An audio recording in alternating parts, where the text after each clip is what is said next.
In the times of Gautam Buddha, there lived a very famous and a very beautiful woman whose name was Amarapali. She was prostitute, but she was so beautiful that there were always golden chariots standing at the gate of her palace. Even great kings had to wait to meet her. She had become so rich that she could purchase kingdoms, but deep down she suffered a lot in that beautiful body. There was also a beautiful soul which anchored for true love. People called her Nagarvadu, which means the wife of the whole town. One day she was standing on her terrace. Just then she saw a young Buddhist monk who had nothing but just a begging bowl. But he had a tremendous presence, awareness and grace. The moment she saw him, she was fascinated by his charm. She rushed down to him and said, "Oh, monk, please accept my food at my home." The monk accepted her invitation while serving him food.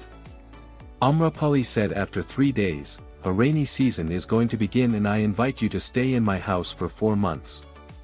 Usually, Buddhist monks don't move for 4 months when it is the rainy season. Those are the 4 months they stay in one place, while for 8 months they continuously move normally. They can't stay more than 3 days in one place." Young monk replied, "I will ask my master if he permits, then I will come." After saying this, he left from there. Before young monk could reach assembly, his fellow monks who saw all this rushed to Buddha and said, "Young monk has to be stopped. Amarapali has invited him to her house to live for 4 months and a monk staying in a prostitute's house. It is not right." Buddha said to them, "Keep quiet. Let him come." Young monk came and touched Buddha's feet and told him the whole story. He said, "Lord, a woman has invited me to stay for 4 months of rainy season in her house. Every monk will be staying somewhere in somebody's house for 4 months. I too will have to stay somewhere for 4 months. Therefore, I need your permission to go there and stay. I shall go only if you permit." Buddha looked into his eyes and said, "You can stay." It was shocking for all the other monks. Thousands of monks who were there could not believe that Buddha has allowed a monk to stay in a prostitute's house, and all monks stood up and said, "This is not right, this man is hiding a fact. He is saying a woman has invited him, but in fact Amarapali has invited him. She is a prostitute. How can he stay in a prostitute's house for 4 months?" Buddha said, "I know, and because he has not used the word prostitute, I am allowing him to stay there. He has respect for her." Anyways, after 3 days, young monk left to stay with the Amarapali and other monks started gossiping. Buddha said to them, "You should keep silent. 4 months will pass and I trust my monk. I have looked into his eyes. There was no desire. If a monk's meditation is deep, then he will change prostitute. And if his meditation is not deep, then prostitute may change him. It is now a question between meditation and physical attraction. Just wait for 4 months." Despite this, disciples thought Buddha is trusting too much. That man is too young and Amarapali is too beautiful. He is taking an unnecessary risk. Anyways, 4 months passed and after 4 months young monk came and touched Buddha's feet. Following him came Amarapali. She too touched Buddha's feet and said, "O Lord, I tried my best to seduce this young monk, but it was all useless. Instead, he convinced me by his awareness that real life is only knowing your true self. Now I want to give all my possessions to the commune of your monks."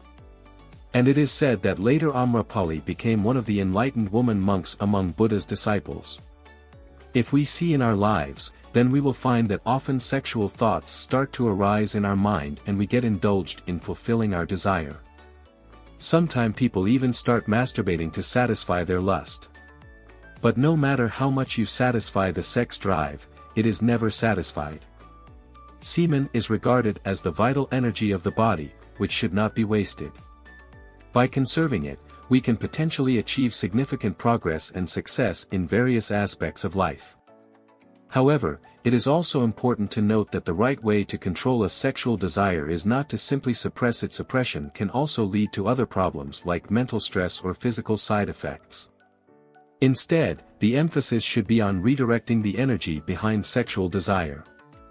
As per yogic science, every one of us has sexual energy in our body. In a normal human, this sexual energy flows downwards due to which sexual desires arises within us. But by practicing meditation for a long time, gradually this sexual energy starts rising upwards and then it is transmuted into a spiritual energy, which is also called ojas. Ojas is a spiritual energy which is stored up in the brain. A man who has a great deal of ojas in his brain can turn out immense mental works. He is very intelligent. He has a magnetic aura on his face. He can influence people by speaking a few words.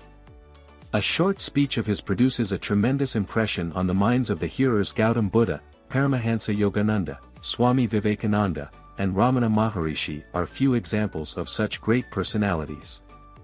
Therefore, if you want to free your mind from thoughts of lust, then always remember that if your meditation is strong and if your thoughts are pure, then by ascending your sexual energy into spiritual energy, you can not only control your lust, but to also achieve both spiritual and material success in your life.